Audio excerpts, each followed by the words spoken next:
We're in and now the wondrous church of Santa Maria Maggiore in Spello, 12th century, redone in the 17th century. Unfortunately, when they redid it, they did not touch the splendid Renaissance frescoes of one of the great masters of Umbria, Pinturicchio. He must have been a short little guy because his name means little painter. His name is actually Bernardino di Betto, little Bernard, son of Betto. Now, in this fresco cycle, since we're in the Church of Santa Maria Maggiore, we'll be talking about important episodes in the life of the Virgin. In this splendor here, we see the Annunciation, in which the angel Gabriel, kneeling here and looking elegant in the dress of a Renaissance page boy, blesses her, holds up the lily, symbol of purity, and asks her to be the Mother of God. Look at his wings, peacock wings, symbol of everlasting life. Look at the floor, red, white, green tiles. Green for hope, white for purity, red for courage. Look at the garden. That's a garden of Spello. We're looking out on the mountains behind Spello. And so wonderful was Pinturicchio in detail that there's even an event going on at an inn. You can see people eating here. Pinturicchio was a master of miniaturist work and even illuminated the medieval manuscripts. In fact, look at the detail here of the brocade on the angel's toga. Let's look over here at the beautiful detail on the mantle of the Virgin. She is in reds and blues, symbol of nobility. She's been asked to be the Mother of God. Look at her gesture. She has her hand on the Bible, and you could read it if you were close enough. It's the Old Testament prophecy that the Christ child will be born of a virgin in Nazareth. And she affirms that.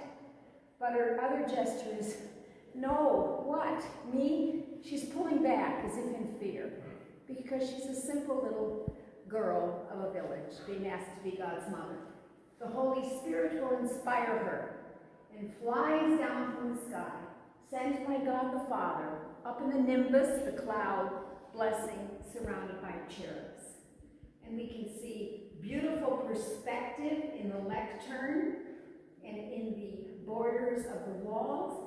All this kind of motif here is called grotesque.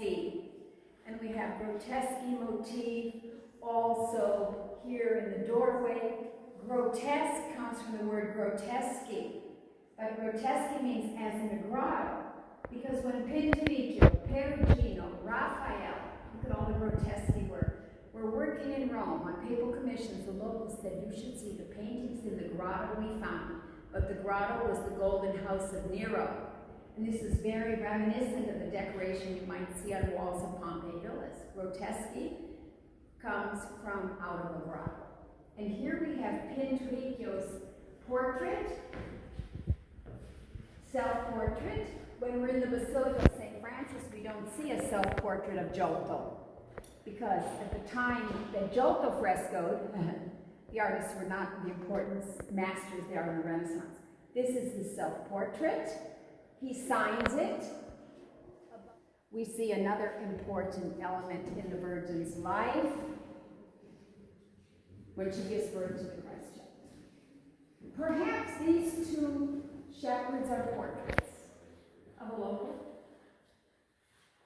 This face is more stylized. And we see many symbols of Christ's forthcoming crucifixion. Behind the baby Jesus, an angel holds a damask with the cross, symbol of his crucifixion. Behind the angel, crossed roof beams. Behind the Virgin, the fig tree, symbol of resurrection. It can grow out of a crevice. Behind the Virgin, on her other shoulder, are the white roses, symbol of divine love. All the plants and vegetation in a fresco had symbolism. Next to Joseph's foot, bread and wine, perhaps prefiguring the Last Supper, maybe indicative of the flight into Egypt. I first saw this fresco years ago when it was dark like this. Restoration went on for 2 years in the 1980s, and now all of the fresco is cleaned and in splendor. The last fresco over here is the episode of Christ lost for 3 days, found by his parents, preaching to the elders in the temple. That's not a temple there. That's a Renaissance church, very much influenced by the architecture of Bramante, who does his church like this in the round in Todi in 1508. Maybe Pinturicchio saw drawings. And the Christ child is preaching the Trinity. The Virgin has said, "What's he saying?" And Joseph said, "I don't know," but they don't know either. They've thrown down their books, symbol of knowledge. Why are they throwing down books and not scrolls? Because the first copy of the Divine Comedy was printed in Foligno about 30 years before. 1472, the first printed copy of the Divine Comedy. So the book is now the symbol of learning. And this is the Baglioni, Giulio Baglioni, who paid for the fresco. Next to him is his assistant, holding a pouch full of money, saying, "I can well afford it." And there's Pinturicchio again, in the blue and red hat, a self-portrait. So he's over there, he's here, and he's in one more place. He's in the blue hat here, peeping over the elder's shoulder. Now the last thing I want to tell you is about these 3 women. They represent the 3 ages of man. We have infancy, youth or middle age, and old age. And that woman is La Donna della Croce di Spello, the old woman of the cross of Spello. And she's based on a local legend which Pinturicchio heard when he was working here. She fanned malicious rumors between families of Spello, and they fought each other. And Christ was upset with her, and he struck her dead with a lightning bolt.